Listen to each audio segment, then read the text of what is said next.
আমার পরিটা কোথায়?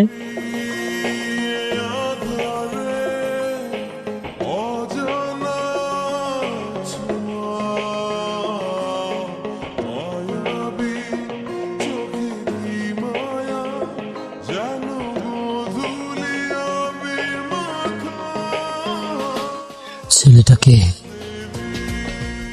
ও আসলে ছেলেটা কে দিবা? আমার বয়ফ্রেন্ড। আমার বিয়ে করা স্ত্রী আমার অবর্তমানে আমার বাসায় আর একটা ছেলের কোলে মাথা রেখে শুয়ে আছে, কি সুন্দর করে পরিচয় করিয়ে দিচ্ছে তার বয়ফ্রেন্ড। ওয়াও, আমি তো ওকে কত ভালোবেসেছিলাম, কত বিশ্বাস করেছি আমি তোমাকে। আর তুমি তুমি কি করে পারলে এরকম একটা কাজ করতে?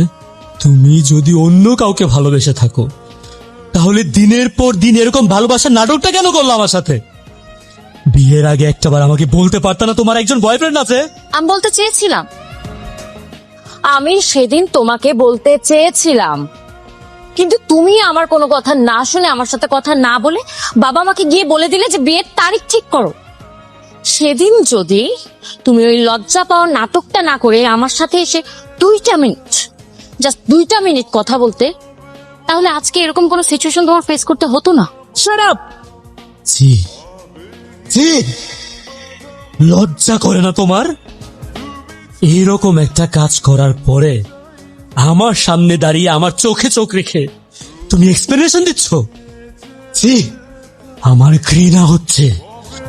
তোমার এই চেহারাটা দেখতে লজ্জা করছে আমার, লজ্জা।